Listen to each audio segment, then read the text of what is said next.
नमस्कार, आप देख रहे हैं पीस ऑफ वॉइस न्यूज और मैं हूं आपके साथ सीमा नामदेव। शुरुआत करते हैं आज की खास खबरों के साथ। देश के मशहूर शायर मुनव्वर राणा का वोटर लिस्ट से कटा नाम।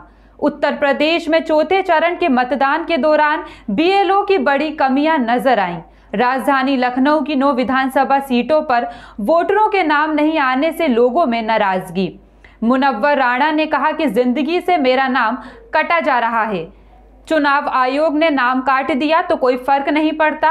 उत्तर प्रदेश में सरकार किसकी बनी कोई फर्क नहीं पड़ता। क्षेत्रों में प्रत्याशी अच्छा होना चाहिए। हर तमन्ना होती है हिंदुस्तान के आदमी को एक वोट डालने की, और एक आरजू भी रहती है। एक शेर के साथ मैं यहीं शुरू करता हूँ कि वफ़ाए यार के लिए गर्दन कटा बैठे हम, वफ़ाए यार के लिए गर्दन कटा बैठे हम, क्या पता तलवार मेरे यार की थी। इसी तरह से एक मुनव्वर राणा एक शायर थे। ऐसे शायर हैं कि जिन्होंने जो है एक अपना मकाम शायरी से दुनिया को भी अपने अंदर समेटा और दुनिया ने इनको भी कहीं ना कहीं समेट के रखा है। मगर एक बात ऐसी समझ में आई कि जब पता चला कि मेरा लिस्ट में नाम नहीं है, वोट नहीं डाल सकते, तो बेबस हो गए। तमन्नाएं कहीं ना कहीं उस चीज़ से जागती हैं जो आरज़ू की तरह समझी जाती है। हम उनसे डायरेक्ट बात करते हैं, ये सोचते हैं कि क्यों ऐसा क्यों। सर, क्या वजह हुई कि लिस्ट में नाम नहीं? अब इसका मैं क्या बता सकता हूँ साहब, ये तो शासन जाने प्रशासन जाने। तो पहली बार ऐसा हुआ, नहीं तो आमतौर से तो हम कहीं भी रहे हों हिंदुस्तान में नाम तो रहता ही था। लेकिन ये कि मैंने इसको अदरवाइज़ नहीं लिया, मुझे दुख भी नहीं हुआ, इसलिए कि मुमकिन है कि मैं उम्र के जिस पड़ाव पर हूँ तो वहाँ ज़िंदगी से नाम कटने वाला हो, ये उसी की आगाही हो, उसी का इशारा हो कि अब तेरा नाम दुनिया से कटने वाला है, इसीलिए दुनिया वालों ने इलेक्शन की लिस्ट से तेरा नाम काट दिया है। तो इसमें मुझे कोई बुरा नहीं लगा, न मुझे अफसोस हुआ, बल्कि मैं खुश हुआ और मैंने नाश्ता पेट भर के किया आज।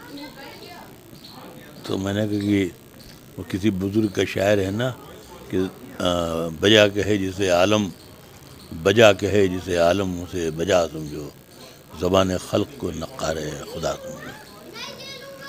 तो जिस तरह शायरी से आपने समाज का दिल जीता, दुनिया के हिंदुस्तान के एक एक लोगों का दिल जीता, कहीं ना कहीं ये दिल बीजेपी का क्यों नहीं? उनकी ज़िंदगी बहुत छोटी है, हमारी ज़िंदगी तो हमें तो मरने के बाद भी ज़िंदा रहना है। एक पहचान जो है आपने छाप छोड़ी थी हिंदुस्तान के अंदर, एक लखनऊ की तहजीब के अंदर एक बहुत भी मुहिम चला है, हिंदू मुस्लिम सिख ईसाई, एक नारा चलता था, मगर जब से बीजेपी आ गई सिर्फ हिंदू मुस्लिम रह गया। सर, इसको कैसे देखते हैं? नहीं, अफसोसनाक, मैंने अर्ज़ किया ना कि ये तो अफसोसनाक है ना इस मुल्क के लिए जहाँ का कल्चर ही हो, और ख़ास तौर से इस सूबे के लिए जिस सूबे ने पूरी दुनिया को ये सिखाया, गंगा जमुना, जहाँ नेचर कुदरत खुद उसने लाकर गंगा को कहीं से लाई, जमुना को कहीं से लाई, कुदरत उसने मिला दिया। ये पैगाम देने के लिए कि उत्तर प्रदेश के लोगों को, दुनिया को ये पैगाम देना है कि गंगा जमुनी तहजीब जो है ये हमारे संस्कारों में शामिल है।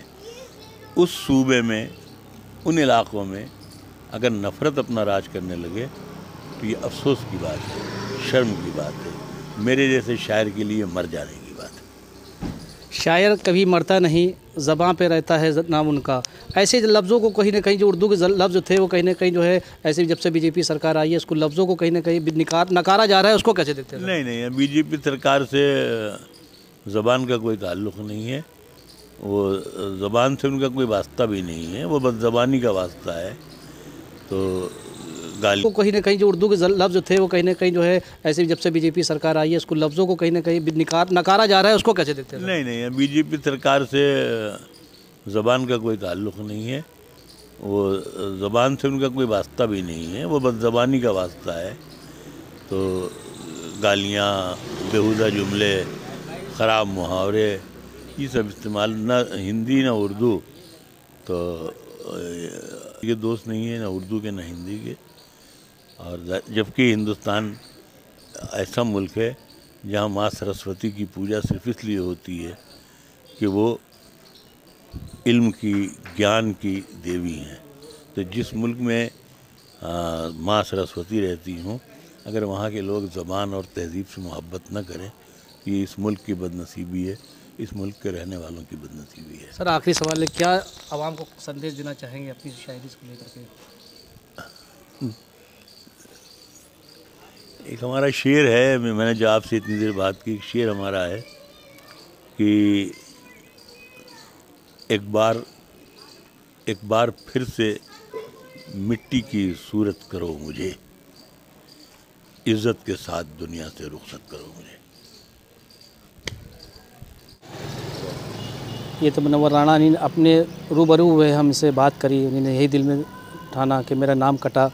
उन्होंने एक बात बोली कि मेरी ज़िंदगी से नाम कटता चला जा रहा है, वक्त मेरे हाथ से निकलता चला जा रहा है, तो सरकार ने मेरा नाम काट दिया, तो उस पर मुझे अफसोस नहीं है। मगर ये अफसोस था कि शायद हो सकता हो ये मेरा वोटिंग जो थी मेरी आखिरी ना हो, मगर अफसोस वो बैठे रहे कहीं ना कहीं नम आँखों से। कैमरामैन आलोक के साथ शरफुद्दीन खान, हर खबर, लखनऊ। बाइक सवार 3 युवकों को अज्ञात वाहन ने टक्कर मारी। भीषण सड़क हादसे में बाइक सवार 3 की मौत। शत विक्षत पड़े मिले तीनों युवकों के शव।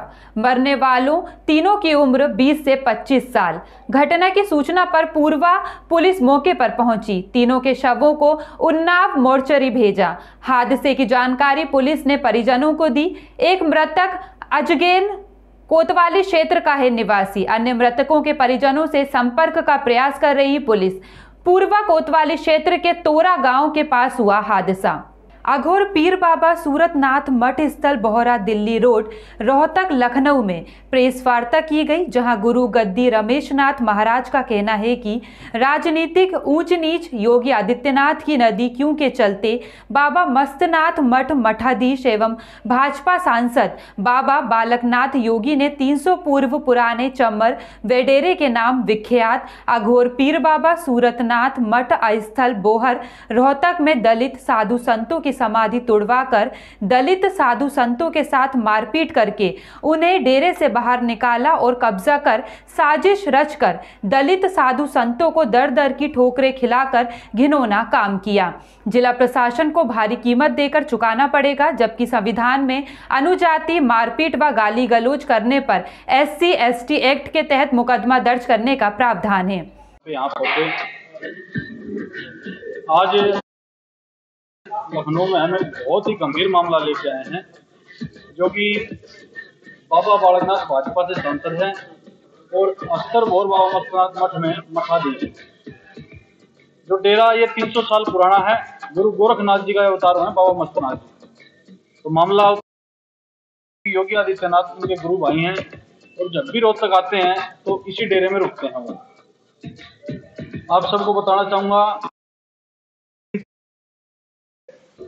एक तो गजाले साधु जिनको हम कनपाड़े बोलते हैं, जो बालकनाथ जी जिस गद्दी में बैठे हैं। दूसरे नागे साधु गणपत मान दाता थे। और तीसरे वो गढ़ पीर बाबा सूरतनाथ जी थे, जो दलित समाज रविदासिया समाज से आते थे। मस्तनाथ जी ने 3 अंदर समाधियां थी पुरानी।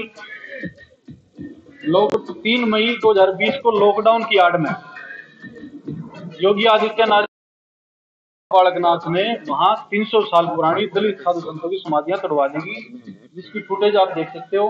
समाधियां ये थी हमारी, और जो तोड़ते हुए सारा प्लेन कर दिया गया।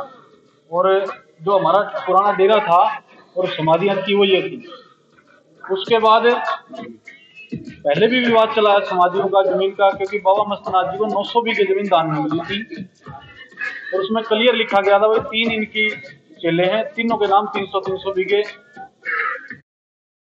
चारनाथ से पहले थे सरियानाथ से बंसीलाल की सरकार में हेल्थ मिनिस्टर होते थे और मठ के मठाधीश थे। उन्होंने बंसीलाल की सरकार में 600 बीघे जमीन और नागोगी जो गवर्नमेंट को एक्वायर कर दी, बेच दी, और जो मुआवजा है वो अकेले ले गए। अब जो पूरा साम्राज्य वहां खड़ा है 300 बीघे में, वो सभी पूरा साम्राज्य उगड़नाथों के नाम का है। उसके ऊपर बाबा बालकनाथ नाजायज कब्जा करके बैठे हैं। उसके अंदर समाधियां थी। उसके बाद जब समाधियां टूटी, महाराज जी को पता चला भाई हमारे समाज की संतों की समाधियां तोड़ दी है, रात के समय लॉकडाउन में बाबा बालकनाथ ने, तो सुबह 4 मई को इन्होंने प्रशासन को लेटर लिखे, सारा समाज इकट्ठा हुआ, समाज के लोग पूरे लॉकडाउन में हम धरने प्रदर्शन करते रहे।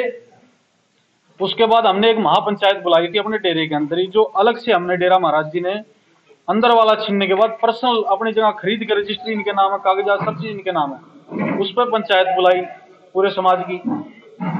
जब पंचायत